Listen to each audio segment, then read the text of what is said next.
Kelak di akhirat ada golongan yang dikeluarkan dari neraka lalu dimasukkan ke surga dengan syafaat Nabi Muhammad SAW atas izin dan rahmat Allah Subhanahu wa taala. Nabi SAW bersabda, akan keluar dari neraka suatu kaum setelah mereka dibakar dalam neraka. Kemudian mereka akan masuk ke dalam surga. Penduduk surga menamakan mereka dengan Jahannamiyun. Hadis riwayat Bukhari. Dalam kesempatan lain Rasul Shallallahu Alaihi Wasallam bersabda, sungguh satu kaum dari umatku akan keluar dari neraka karena syafaatku. Mereka disebut Jahannamiyun, para mantan penghuni neraka Jahannam. Hadis riwayat Tirmizi. Mereka inilah yang disebut dengan Jahannamiyun. Mereka juga dikenal sebagai Utaqa'ur Rahman atau Utaqa'ul Jabbar. Nabi Shallallahu Alaihi Wasallam bersabda, akan keluar dari neraka orang yang di dalam hatinya masih ada seberat zarrah dari iman. Hadis riwayat At-Tirmizi. Dalam kesempatan lain Rasul Shallallahu Alaihi Wasallam bersabda, demi Allah yang jiwaku ada di tangannya, tidak ada seorang pun di antara kamu yang lebih bersemangat di dalam menyerukan permohonannya kepada Allah untuk mencari cahaya kebenaran dibandingkan dengan kaum mukminin ketika memohonkan permohonannya kepada Allah pada hari kiamat untuk menolong saudara-saudaranya sesama kaum mukminin yang berada di dalam neraka. Mereka berkata, wahai Rabb kami, mereka dahulu berpuasa, salat dan berhaji bersama-sama kami.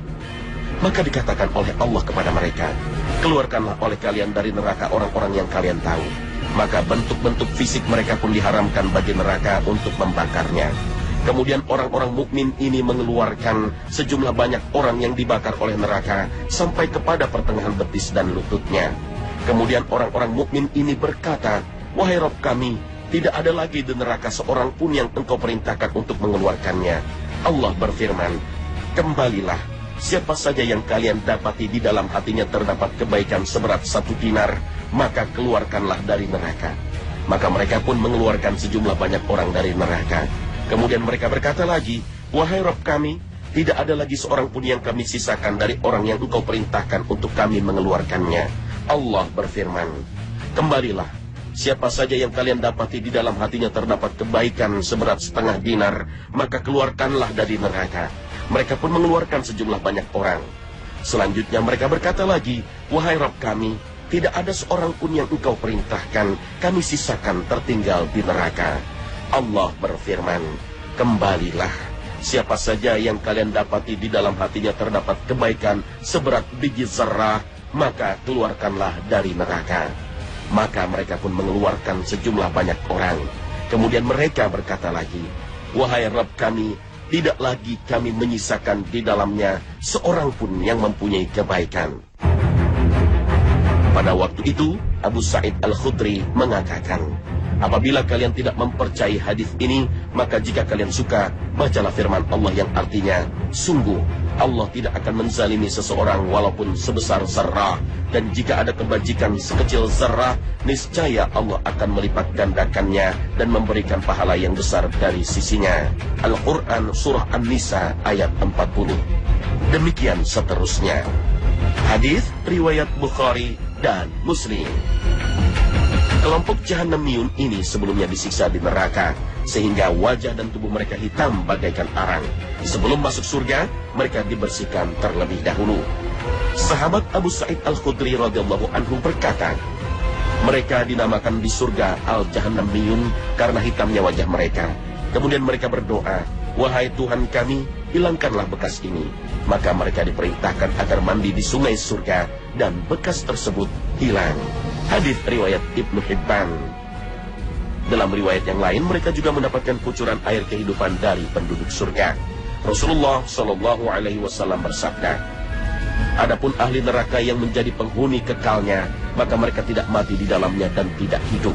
Akan tetapi orang-orang yang ditimpa oleh siksa neraka karena dosa-dosanya, atau Rasul bersabda karena kesalahan-kesalahannya, maka Allah akan mematikan mereka dengan suatu kematian. Sehingga apabila mereka telah menjadi arang, Nabi diizinkan untuk memberikan syafaat kepada mereka. Lalu mereka didatangkan berkelompok-kelompok secara terpisah-pisah, lalu dimasukkan ke sungai-sungai di surga. Selanjutnya dikatakan oleh Allah, wahai penghuni surga, kucurkanlah air kehidupan kepada mereka. Maka tumbuhlah mereka laksana tumbuhnya benih-benih tumbuhan di larutan lumpur yang dihempaskan arus air.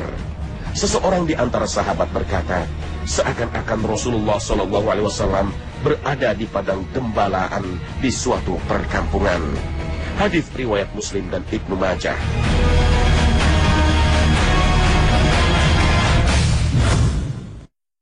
Pelajaran untuk kita bahwa Allah akan melihat kesungguhan kita dalam mengamalkan Islam. Allah akan melihat apakah kita berislam itu dengan sungguh-sungguh, apakah kita mencintai Islam itu dengan sungguh-sungguh. Kecintaan kita terhadap Islam yang tulus, yang ikhlas, yang sungguh-sungguh, ini yang bisa menyebabkan seseorang itu memasuki surga Allah, berjuang dengan pikirannya, dengan tenaganya, dengan hartanya. Dan inilah yang bisa menghantarkan ke dalam surga, seperti yang dialami oleh sahabat Amr bin Uqaish. Karena beliau tidak sempat ibadah apapun, tetapi beliau hanya bisa berjihad. Beliau lakukan jihad dan akhirnya beliau masuk surga.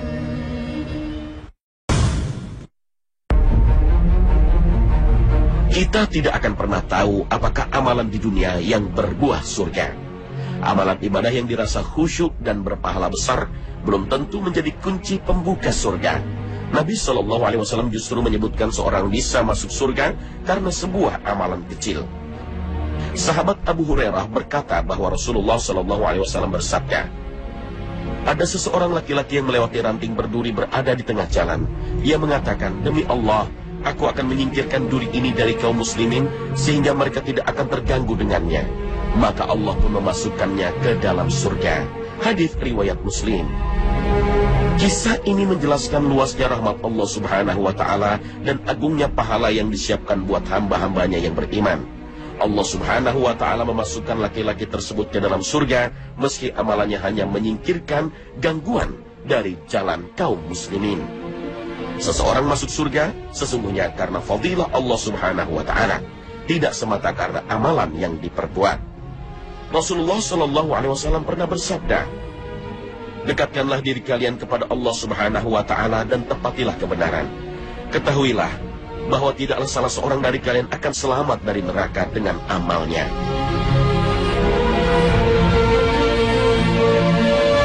Terkait dengan faktor penentu seseorang masuk surga, Rasulullah SAW bersabda, amal seseorang tidak akan memasukkan seseorang ke dalam surga. Engkau juga tidak, wahai Rasulullah? Tanya beberapa sahabat. Beliau menjawab, aku pun tidak. Itu semua hanyalah karena karunia dan rahmat Allah. Hadis riwayat Bukhari dan Muslim. Amalan itu sendiri tidak bisa memasukkan orang ke dalam surga. Kalau bukan karena karunia dan rahmat Allah, tentu tidak akan bisa memasukinya. Bahkan adanya amalan juga karena sebab rahmat Allah bagi hambanya. Amalan hanya sebab tingginya derajat seseorang di surga, namun bukan sebab seseorang masuk ke dalam surga. Amalan yang dilakukan seseorang sama sekali tidak bisa mengganti surga yang Allah beri. Itulah yang dimaksud seseorang tidak memasuki surga dengan amalannya. Maksudnya ia tidak bisa ganti surga dengan amalannya. Sedangkan yang memasukkan seseorang ke dalam surga hanyalah rahmat dan karunia Allah.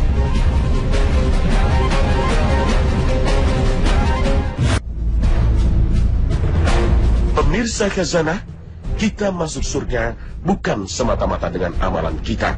Amalan kita itu bisa ada karena taufik Allah. Taufik Allah itulah karunia dan rahmatnya. Jadinya amalan itu ada karena karunia dan rahmat Allah. Bersyukurlah jika kita termasuk orang yang dimudahkan dalam beramal. Hanya Allah yang memberi taufik. Akhir kata, wassalamualaikum warahmatullahi wabarakatuh.